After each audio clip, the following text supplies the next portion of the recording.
যেহেতু আমরা সব অস্ত্রগুলি এখনও উদ্ধার করতে পারি নাই, আমরা অস্ত্রগুলি উদ্ধার করার চেষ্টা করতেছি এবং আল্লাহ দিলে হয়তো ইলেকশনে আগে আরও অনেক অস্ত্র উদ্ধার হয়ে যাবে এবং ইলেকশনটা যেন আপনাদের সহযোগিতায়, জনগণের সহযোগিতায় ভালোভাবে হতে পারে, এই জন্য আমরা অবশ্যই চেষ্টা করব। আর ইলেকশনের কিন্তু এই আইন শৃঙ্খলা বাহিনী একটা স্টেক না, এটার মধ্যে সবচেয়ে বড় স্টেক হলো যারা ইলেকশনে অংশগ্রহণ করবে। 2 নাম্বার হলো আপনার ইলেকশন কমিশন, তারপরে হলো প্রশাসন, আর তারপরে হলো আমরা আইন শৃঙ্খলা বাহিনী। এখানে সবচেয়ে বড় স্টেক হলো যারা ইলেকশন করবেন, রাজনৈতিক দল বা ইভেন যারা হিসেবে কী বলে ইন্ডিপেন্ডেন্ট হিসেবেও করতে চান, তারা কিন্তু মূল ভূমিকাটা পালন করবে। এখন তারা যদি সবাই সহযোগিতা করে আমাদের পক্ষে ইলেকশন করা সম্ভব, কোনো অসুবিধা নেই। লজিস্টিক সাপোর্ট আল্লাহ দিলে তো ঘুরে দেখলেন, এখানে কিন্তু কোনো লজিস্টিক সাপোর্টের কোনো অভাব নেই, ভালো লজিস্টিক সাপোর্ট আছে। তাও যদি ছোটোখাটো যেগুলি আছে ওইগুলি আমরা ম্যানেজ করে দেবো। আপনারা যদি আগে দেখেন মামলাগুলি অগ্রগতি কিন্তু অলরেডি কয়েকটা মামলা কিন্তু শুরু হয়ে গেছে। আর প্লাস আরেকটা জিনিস হয়েছিল, আপনারা ধরেন যে একটা হত্যা মামলায় হয়তো 20 জন আসামি হওয়া দরকার ছিল, আপনারা ওখানে 200 আসামি দিয়ে ফেলছে। এখন এই জন্য ইনভেস্টিগেশনের সময় বেশি লাগবে। তা আপনারাই কিন্তু আমাদের সবসময় বলছেন যেন নিরাপদ ব্যক্তি যেন কোনো অবস্থায় শাস্তির আওতায় না আসে। এই জন্য আমাদের কিন্তু এটা আরও বেশিভাবে দেখতে হয়। অনেকে নিজেদের স্বার্থ সিদ্ধির জন্য অনেকে কিন্তু কিছু নিরীহ লোকের নাম দিয়ে দিতে, এই জন্য কিন্তু সময়টা বেশি লেগে যায়। যদি তারা অ্যাকচুয়াল আসামিদের নামটা দিত তবে কিন্তু এত সময় লাগতো।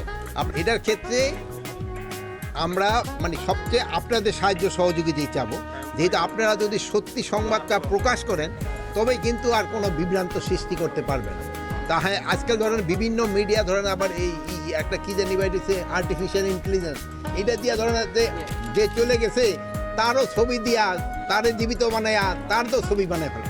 এগুলি ক্ষেত্রে আপনাদের ক্ষেত্রে আমি অনুরোধ করব, যেটা ঘটনা সত্যি সংবাদটা আপনারা প্রকাশ করুন।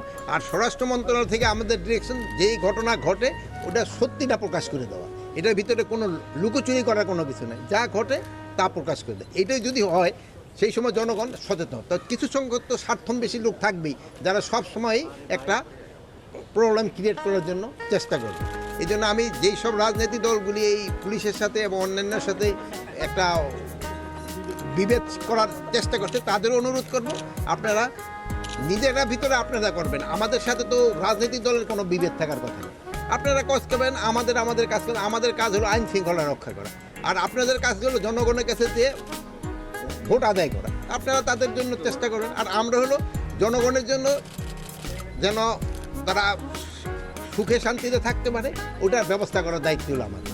যেমন যেন কোনো রকমের আইন শৃঙ্খলা পরিস্থিতির যেন অবনতি না হয়, এগুলো দেখার দায়িত্ব হলো আমাদের। এই ক্ষেত্রে আপনারা কিন্তু সবচেয়ে বড় ভূমিকা পালন করতে পারেন যদি আপনারা সত্যি সংবাদটা সবসময় প্রকাশ করে দেন। আর এখন হলো কি, মিডিয়া এত ভালো অবস্থায় আছে যে আপনারা কিন্তু সব জায়গার খবরই রাখেন, খবরটা দিয়ে দিলে সাথে সাথে হয় সত্যি সংবাদ।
যারা ধরনের মেসেজটা দিয়েছে এরা একটা সত্যি মেসেজে দিয়েছে।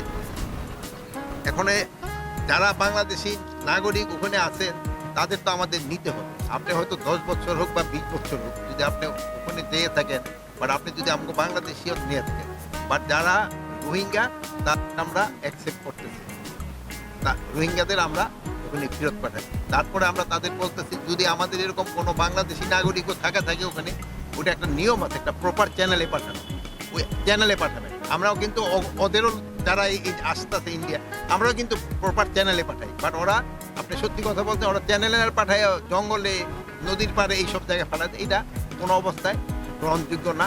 একটা মানে হিউম্যান রাইটও একটা ভায়োলেশন, একটা হিউম্যান রাইটও ভায়োলেশন। এই ব্যাপারে আমরা প্রতিবাদ করে যাচ্ছি এবং প্রতিবাদে কিছু কাজ হচ্ছে যে তা নয়, এখন কিন্তু সংখ্যাটা কমে আসছে।